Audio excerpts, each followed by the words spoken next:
Nasdem ditekan, kok malah Jokowi dan LBP yang terancam di penjara. Ini gimana nih penjelasannya, Tad? Ini sebenarnya sederhana kalau kita lihat. Kenapa Anies dijegal? Kenapa Nasdem ditekan? Katanya Anies menurut survei itu nomor 3. Yang nomor 2 kan nomor 1, nomor 2 kan Prabowo dan Ganjar, atau Ganjar Prabowo. Lah kalau memang benar Anies nomor 3, ngapain dijegal? Ngapain juga Nasdem ditekan kan? Nah ini menunjukkan bahwa survei yang sesungguhnya itu bukan Anies nomor 3 ini. Ini ada apa sebenarnya? Bahkan kalau kita lihat sekarang sudah mengarah kepada upaya untuk melakukan politisasi terhadap Nasdem. Jadi Nasdem itu ditekan secara politik, secara hukum, bahkan secara bisnis. Nah, ini yang karena kenapa? Indikasinya jelas. Itu dengan kita melihat Johnny G. Plate, Sekjen Nasdem yang kemarin Menkominfo, itu kan dijerat, dijadikan tersangka. Dan ini kan cepat sekali. Kalau kita bandingkan dengan kasus Gibran dan Kaisang yang tidak terungkap, Harun Masiku yang tidak tertangkap, bandingkan dengan Johnny G. Plate. Ini kan karena ada perbedaan, karena memang kita melihat seperti pengakuan Pak SP sendiri, Pak Surya Paloh sendiri, bahwa hubungan dia dengan Jokowi itu saat ini sedang mencapai titik terendah. Padahal yang mencalonkan Jokowi itu adalah ketika 2014 pertama kali ini sebelum PDIP mencalonkan, itu adalah Nasdem. Mungkin Kang Ipul lihat, teman-teman para pemirsa mungkin ingat di 2014 billboard, baliho, atau di Metro TV, Jokowi adalah kita, kita adalah Jokowi. Benar. Itu siapa? Nasdem itu. Iya. Dan yang mula-mula 2014 itu bukannya PDIP mencalonkan Jokowi. Nasdem justru PDIP itu di fait accompli ya, oleh kadernya sendiri mencalonkan Jokowi. Iya.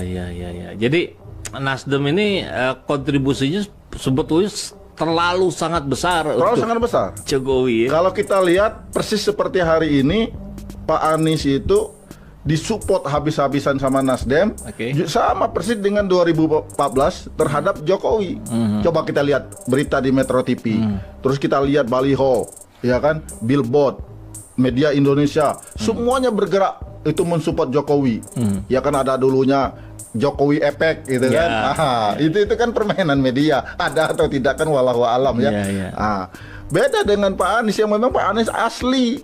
Itu respon rakyat Indonesia itu beda dengan yang direkayasa, yang diatur-atur kan gitu. Ini sebenarnya kenapa kok Anies dijegal, Nasdem ditekan? Kalau memang yakin menang menurut survei yang sekarang mayoritas lembaga survei menempatkan Prabowo atau Ganjar nomor 1, ya sudah cuekin aja Pak Anies. Ini justru saya khawatir itu adalah fenomena 2017 terulang kembali di 2014, yang dulu Pak Anies nomor 3 tidak dianggap, tidak dipandang sebelah mata. Justru Pak Anies menang telak ketika di putaran kedua melawan Ahok Jarot. Nah, dan ini kan kita lihat, kita tahu sendiri bahwa kurang apa kekuatan rezim ketika itu 2017 untuk mensupport Ahok Jarot. Ternyata kalah dengan Pak Anies. Kita ini sudah hampir 78 tahun. Jadi Pak Anies ini hadir dalam rangka meluruskan jalan, menghadirkan keadilan. Bayangkan 78 tahun merdeka, janji kemerdekaan itu belum terwujud. Maka isu perubahan yang dibawa oleh Pak Anies itu adalah sangat tepat, yang sangat dinanti-nanti oleh masyarakat Indonesia.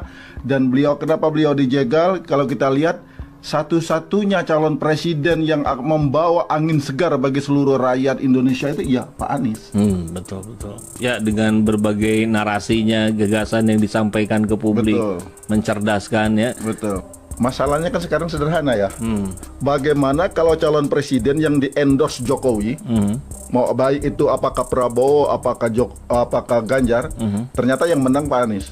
Memang seperti kata Pak Surya Paloh, memangnya Jokowi tidak butuh Nasdem sampai dengan 2024, setelah 2020, pasca 2024. Kalau Pak Anies jadi presiden, mau apa? Itu kan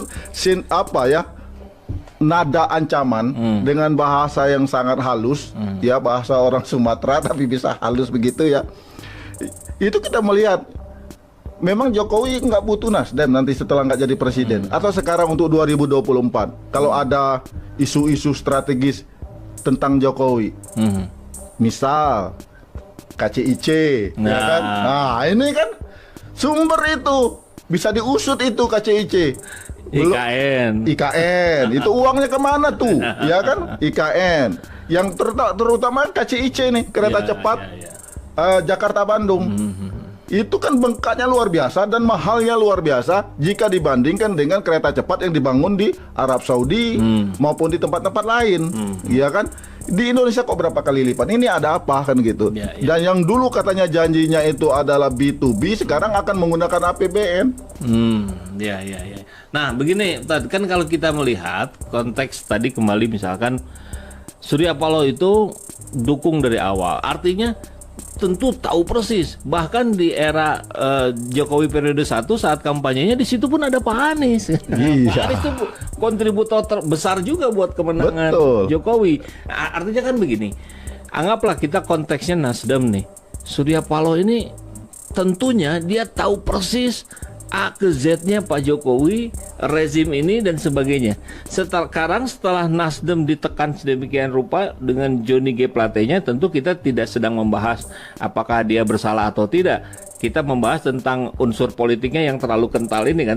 Nah, apakah mungkin seorang Surya Paloh, tadi dikatakan darah Sumatera, penuh keberanian meskipun disampaikan dengan bahasa yang halus, apakah mungkin SP akan membongkar aib-aib Jokowi dan rezim selama ini sehingga muncul tulisan LBP Jokowi terancam penjara?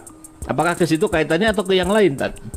Satu, kalau memang benar-benar ya akan mengancam Nasdem, membongkar artinya termasuklah Johnny G. Plate atau sekarang akan membatasi bisnisnya Pak Surya Paloh. Memang berani Jokowi.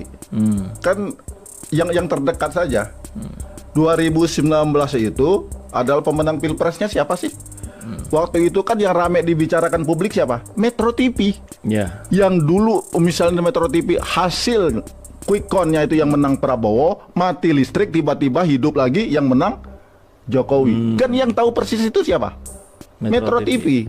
Metro TV itu punya siapa? Surya Paloh. Kalau ini dibongkar oleh Surya Paloh, wah habis itu. Belum kasus-kasus yang lain. Dana Covid yang nilainya ratusan triliun yang tidak boleh diaudit dengan keluarnya Perpu Corona, ya kan? Termasuk KCIC dan banyak korupsi-korupsi lainnya. Bahkan kasusnya yang sempat dilaporkan oleh Ubaidillah Badrun, dosen UNJ tentang dugaan pencucian uang atau korupsi yang Gibran Kaisang, ini jadi pintu masuk. Berani gitu Jokowi melawan